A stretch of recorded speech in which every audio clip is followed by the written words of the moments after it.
Монголын хэрэглэгчдийн эрх шиг хамгаалах нийгэмлэгүүдийн нэгдсэн холбоо эрүүл мэндийн шинжилгээ ухааны их сургуультай хамтран жимс жимсгэн хүнсний ногоон дагуулгад хоригдсон судалгааг хийж үзсэн байна. Судалгаа нь Монголын хөрсөн тарьж ургуулсан хүнсний ногоо болон жимс жимсгнээс нийт 275 дээжийг 40 орчим хувинд хортой буюу удаан задардаг органик бодисны үлдэгдэлтэй гарсан байна.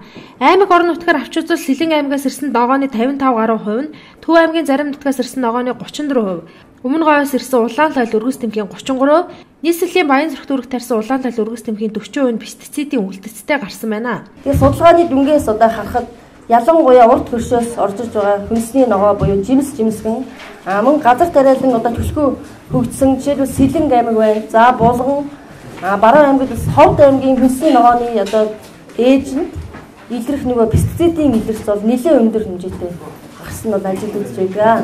Удаан задардаг органик бодис буюу пестицид нь хүний эрүүл мэндэд хэрхэн сөргөөр нөлөөлдөг талаар тодруулахад ингээд хүний бие махбодод орж ирсэн пестицид шууд өөхөн эдэд оч хоримтлагддаг.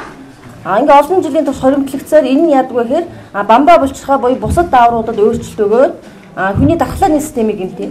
Дархлааны систем гэмтээд ирэхээр хавдар үүсгэж, харшил үүсгэх, мөн төв мэдрэлийн системийн үйл ажиллагааг саатуулж, саажилт үүсгэх, оюуны чадварыг бууруулдаг болохыг судлаачид тогтоосон байдаг. Сүүлийн жилүүдэд ялангуяа хавдар өвчлөлт бол маш их ихсэж байгаа.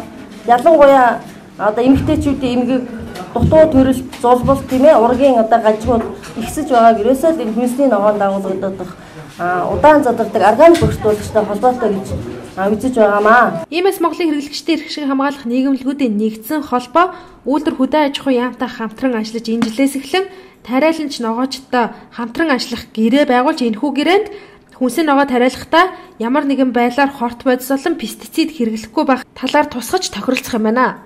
Одоо бид ингээд үйлдвэр хөдөө аж ахуйн яамтайгаа хамтраад удахгүй ингээд энэ хүнсний ногоо тарьж байгаа энэ хүмүүстэй гэрээ байгуулна. Одоо энэ хүнсний ногоо тарихдаа энэ химийн хордуудыг хэрэглэхгүй байх. Хэрэглээ гэхэд олон улсад зөвшөөрөгдсөн тэр ноорм нормтийн хэмжээнд хэрэглээч гэдэг энэ асуудал дээр ингэж гэрээ байгуулж ингэж ажиллах юм. Тэгээ эх жил шинэ ургацын ногоо эхлэхээр бид энэ ногоонуудаас дээжийн шинжилгээ авав. Ингээд энэ дүнгээ бид олон нийтэд хэрэглэгчдэд мэдээлнэ.